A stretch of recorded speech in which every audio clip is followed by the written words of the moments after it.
Welcome back to Roots Music History. On this podcast, we talk about the stories behind songs and legends, as well as moments in history and sometimes up-and-coming artists in a playlist called History in the Making. On the last episode, we did a deep dive into Stevie Ray's most cherished guitars. Since I posted that video, I have a few follow-ups to make, but the majority of this video will be us deep diving into number one and the fatal flaw, in my opinion, Fender made when they reissued the number one replica. The first thing I would like to address in the previous video is Stevie Ray Vaughan's cowboy guitar. Thanks to a Roots family member, I won't say his name because he didn't answer my email on how he would like to be called out. He actually found the exact guitar, and then many of you also commented you thought it was a Wyatt Earp guitar. I'm sure I'm not saying that right. I don't know how to pronounce it, but it's Wyatt E-A-R-P guitar. This is crazy to me because everywhere I look on the internet, it says Stevie Ray Vaughan was given a Roy Rogers guitar. You guys are 100% correct. It is a Wyatt E-A-R-P guitar. There's no doubt about it. You can see on the Wyatt guitars, there are the exact same red cowboy boots that you can see in the photo of the guitar Stevie is playing. The only thing that is different about this guitar versus what Stevie had said in an interview. Stevie said in an interview there were cows plural and rope plural and cowboys plural. Now on these Wyatt guitars, you definitely see the red cowboy boots and you see cowboys plural, but I don't see any cows. I do see rope. Everything else lines up with what Stevie said, and more importantly, when you look up the model of the Wyatt guitar, you definitely see those red boots, which are a dead giveaway. You also see the decal in the upper right hand corner. It looks exactly the same on the Wyatt guitar as it does on Stevie Ray's photo. So I think we solved that mystery of the cowboy guitar. However, we still have somewhat of a mystery around number one and Mickey Mantle's autograph. I do have more information that I'm going to share in this video. If you watched my last episode, then you are aware about how Fender reissued number one, Stevie's most cherished guitar,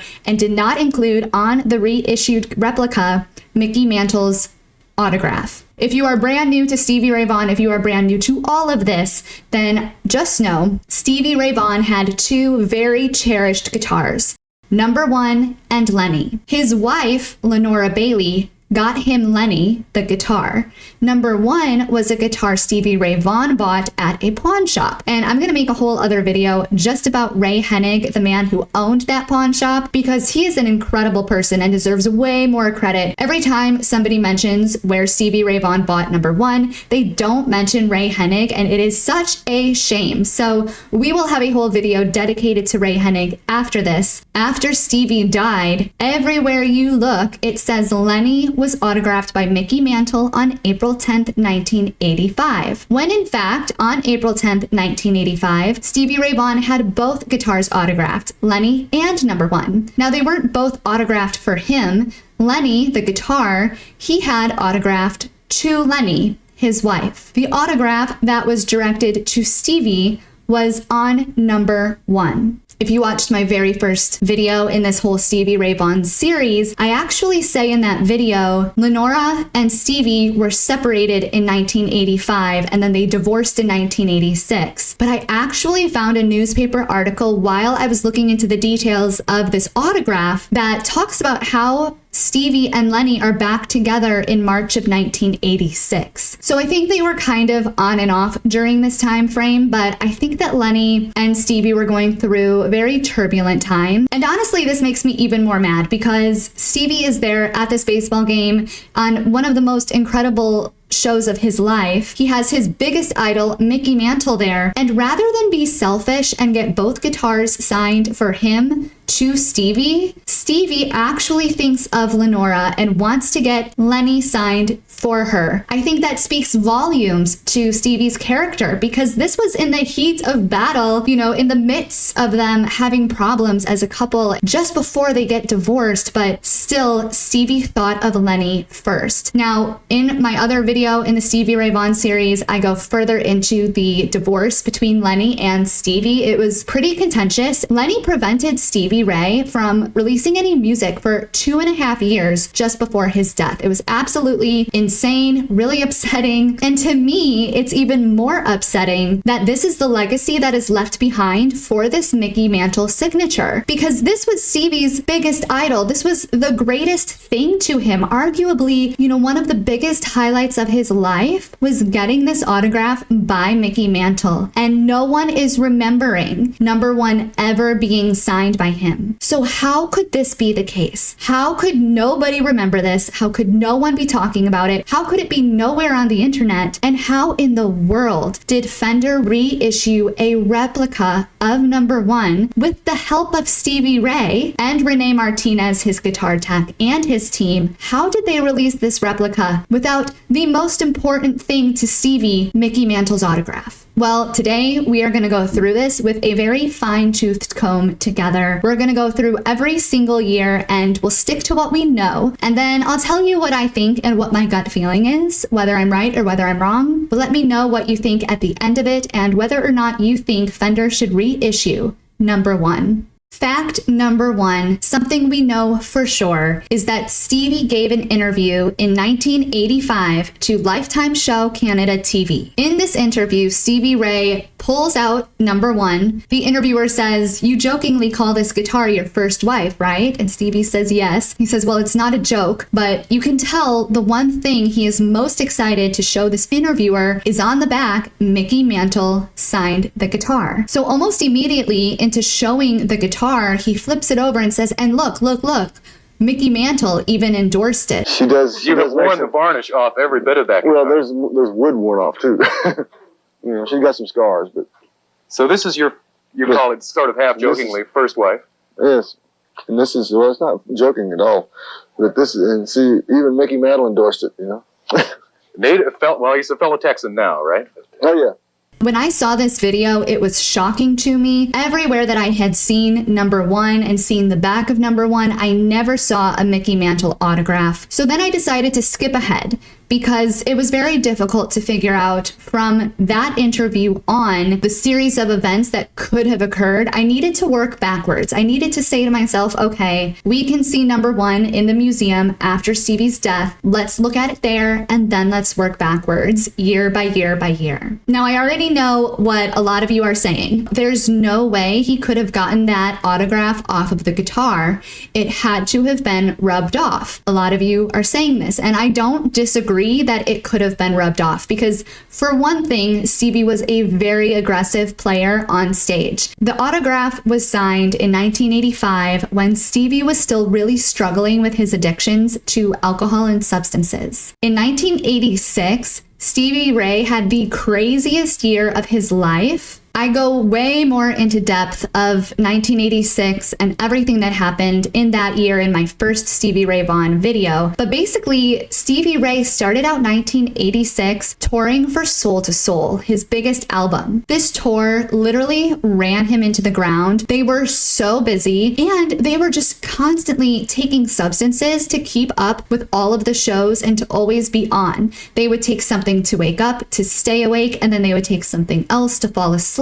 It was just a really bad cycle of substance abuse in 1986. In fact, Stevie Ray's band was so stressed out and so overworked in the Soul to Soul tour, they actually completely forgot that they were contractually obligated to release another album that year. Once they realized they had to release another album, Stevie just kind of threw together an album the best he could. It featured a lot of live shows because he didn't have time to go into the studio. He was on tour, I think it was 10 months consecutively. They toured for Soul to Soul. So he didn't have time to go into the studio and properly release an album. He ended up throwing together this jumbled mess, and he called it Live Alive. While Stevie is throwing together this album, Live Alive, he's also getting word that his father is sick, and his father ended up passing away on August 27th, 1986. It was also later in 1986, Stevie and Lenora are divorcing. So his father is dying. His father passes away. He's under a lot of stress with his record label in this year. He's also divorcing his wife, and his addiction is getting worse and worse and worse. 1986 ended just as badly as it had gone. It ended with Stevie collapsing at a London show and being put into a rehab facility. After the rehab facility, Stevie just faced a bunch of really bad luck. For one thing, after he left the rehab facility to do a show, he just,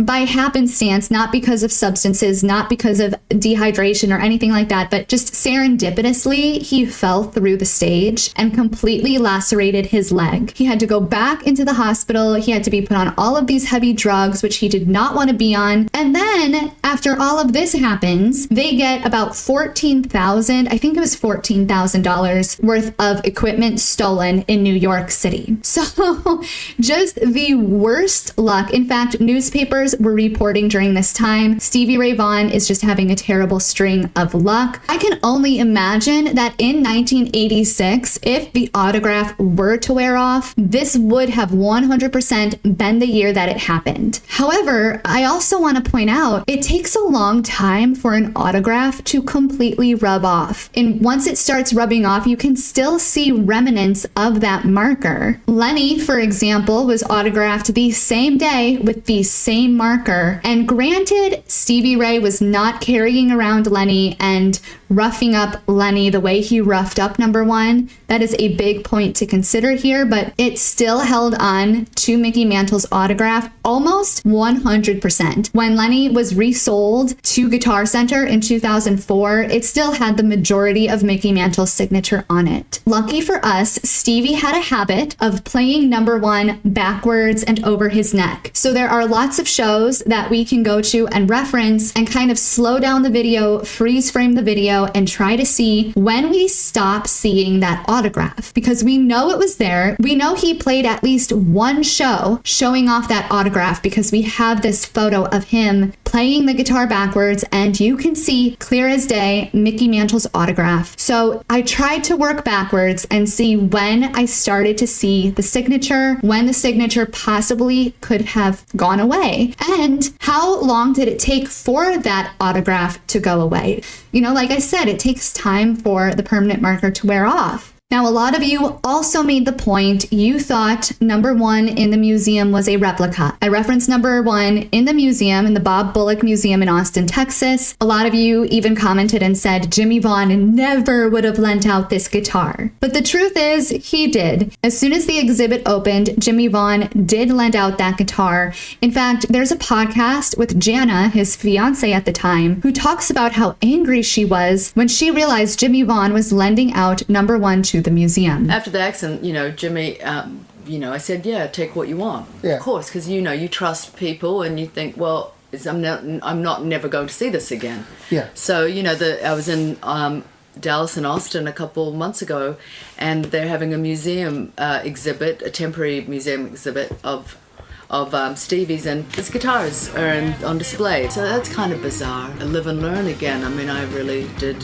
trust. Now, there were a lot of extensive repairs done on number one after and just before Stevie's death. Just before Stevie died, I think it was 1 month before his death, a piece of stage equipment fell and broke the neck of number one. It totally snapped it in half. There's a lot of confusion about this, but the neck that was on number one at that time was not the original neck. And the original neck wasn't even replaced right after that stage accident. After the stage accident, another neck was put on it, but it wasn't the original neck. The original neck wasn't put back on number one until after Stevie died. After Stevie's death, Renee Martinez, his guitar tech, put the original neck back on number one before giving it over to Jimmie Vaughan. I was kind of thinking when I first saw all of this, there could have been repairs done to the body. In fact, I was thinking maybe the body was even swapped out, or part of the body had some sort of work done to it to preserve or to transfer the autograph, and then it was given to Jimmie Vaughan. I actually thought they probably took the body from number one. There's another point of major confusion about whether or not Stevie Ray Vaughan was buried with number one. I read somewhere there was very extensive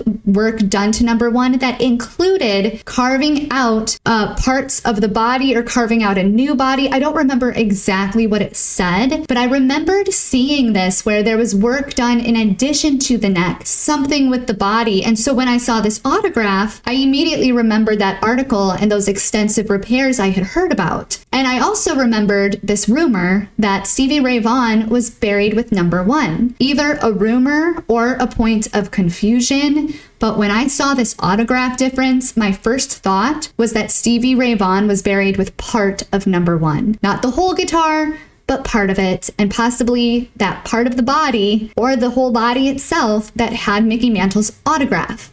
And maybe that's why everyone is so confused. Maybe that's why this has become kind of a rumor. But Jimmie Vaughan definitely owns number one, the full-blown guitar, and he definitely did lend it out to the Bob Bullock Museum so that it could be on display. Lucky for us, people who went to see this guitar on display took video footage of the guitar in the case in the museum. I am so thankful they did, because it gives us a perfect view of the back of the guitar, and we can confirm there is no Mickey Mantle autograph on the back of number one after Stevie's death. Now, that made me question, did Jimmie Vaughan swap out the body before putting the guitar in the museum? Is that why some people think it's a replica, because it's not the original body? And does Jimmie Vaughan have the body that has Mickey Mantle's autograph? While all of that is possible, I couldn't really confirm that without going back in time and looking at some of Stevie Ray's concerts just before 1990. I ended up going as far back as 1989 to Stevie Ray Vaughan's presidential inauguration concert, where he is playing number one, and he flips it around at one point and starts playing it backwards, and we, the audience, can see clear as day the entire back of number one. I changed the speed of this video to 50%. I lightened it up, and then I freeze framed at the exact moment I saw the entire back of the guitar. I do not see on the back of this guitar any trace of Mickey Mantle's autograph whatsoever. And this was January of 1989. So then I decided to go back a little bit further. The next video I found where I could clearly see the back of number one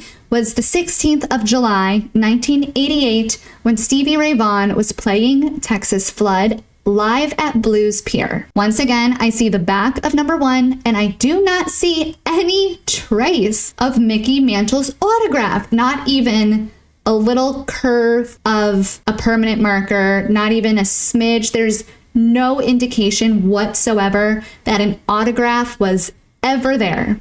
So I decided, of course, to go back even further. I actually went all the way back to 1986 when Stevie Ray Vaughan was playing in Memphis, Tennessee, and I am telling you the honest to God truth, I slowed down this video, I made it 50% speed. I do not see any sign of Mickey Mantle's autograph in this 1986 show. So the last time publicly that I see this autograph on number one is in 1985. Something had to have happened in 1986, because to me, there's no way that in less than 1 year, the entire autograph gets rubbed off. And I can't imagine Stevie would have let anything happen to that autograph. It honestly would have had to have been one show that Stevie did. Maybe he was sweating a lot, maybe he was rubbing it a lot, but still, I would think there would be some kind of a remnant of this permanent marker. I don't think the whole thing would be gone and it would be looking pretty much brand new. Now, there are lots of ways you can preserve autographs on guitars. Preserve and protect a signature/autograph on your guitar or your pickguard. Want to have as much of the surface abraded as we can, because that's going to help us get something to stick to it. So what you're going to do is just sand real close to it. Get real nice and close. and then sand the entire rest of the surface. I recommend you do anyway, just in case. Better safe than sorry. But technically, I shouldn't say you don't need to sand it. If you've got it done in nitrocellulose lacquer and you are recoating with nitrocellulose lacquer, it's going to melt into itself because lacquer never cures, so you don't technically need to sand. It will bond. It's hard to tell for sure without messing with it a little bit if it actually is nitrocellulose lacquer, unless you already know that. And also, giving it a nice little scuff and coating over it isn't going to hurt anything, even if it is lacquer. So why don't you just go ahead and do that. Real close here, real nice and close. There's a way that you can kind of sand down the whole area around it and then put some lacquer over it. I definitely don't think Stevie did this. Well, I think it's obvious he didn't, because if he did, we would all still see Mickey Mantle's autograph clear as day, like we do on Lenny. And this is, again, a point that I want to really drive home. Lenny still had the autograph crystal clear when it was sold to Guitar Center in the early 2000s. So how in 1 year does this autograph disappear from number one? There is a tool you can use to carve out, if you have some sort of an ink design in wood.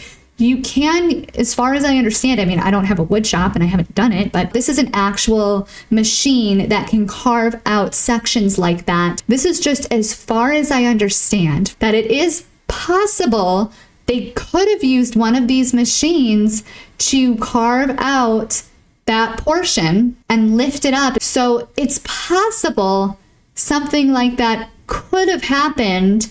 It's weird that Renee Martinez had started working with Stevie Ray Vaughan in 1985 and really was working with him flawlessly in 1986. It's really blowing my mind. There is not a single interview with Renee Martinez who talks about lifting up this signature or carving out the signature or doing some sort of autograph preservation. He does have an interview where he says it was really cool to be a part of all of this and to help Fender with the reissues and with these replicas. But he also mentions Stevie Ray died in 1990 while these conversations were happening with Fender. Well, it's pretty cool because I had a hand in it, Fender wanted to do a Stevie Ray Vaughan model, and they did. And it just so happened to be that Stevie passed away before it got to be distributed. So Stevie never actually lived long enough to finish these conversations with Fender on how to properly produce a full and accurate replica. Is it possible this would have been the most important part of the guitar to Stevie Ray, and he died before he could finish this conversation with Fender and before he could let everyone know that there was Mickey Mantle's autograph on the back of number one as well? I just really doubt Stevie wanted to leave this earth without people knowing his guitar number one was signed by Mickey Mantle. I can't believe he would have been okay keeping that a secret. Everyone knows he didn't want to keep it a secret. Obviously, in the interviews he gives with number one, he is so excited to show that autograph. It's like the very first thing he shows. I just can't believe Renee didn't say anything. Is it because the autograph happened in 1985 while Stevie Ray was just making his acquaintances with Renee? I guess they technically met in 1983, but is it possible Renee was so new to Stevie's world in 1985, Stevie never told him anything about the autograph? Was there a guitar tech before Renee, before Charlie, who assisted in preserving this autograph? Did they carve out part of it? Did they swap out the body with another 63 body and then try to make that other 1963 body look just like the old 1963 body? Is it Stevie Ray Vaughan's biggest secret what happened to this autograph? Did Stevie not want anyone to know where he was keeping this autograph, where he was keeping the original body? Is that what he was buried with? Was he buried with the original body with Mickey's autograph? There are so many possibilities, so many questions, but at least we do have a little bit more information about the timing of when this autograph disappeared. I reached out to Andy over at Fender, and I was immediately put in touch with their custom build division. They got back to me almost right away, and I'm continuing those conversations with them. I'm hoping that I can get more information, and I'm hoping that they care that the real number one, the original number one, the number one that Stevie was the most proud of, that version of number one had Mickey Mantle's autograph on it. I also reached out to Jimmie Vaughan and their group because I just want to set the record straight. I really feel like this meant a lot to Stevie Ray, and it needs to be corrected. People need to know and talk about, and it needs to start getting out there. Number one was signed to Stevie. I personally think Fender should reissue number one with Mickey Mantle's autograph that says to Stevie. I think Stevie Ray would want a replica like that on this earth. I think he would want that to be part of his legacy. I think he would want every generation after us to know Mickey Mantle signed not just Lenny for Lenny, but number one for Stevie. Let me know what you think in the comments down below. And of course, I will see you on the next Roots Rockumentary. Hungry for the road all my life, thirsty for adventure all my youth, chasing all my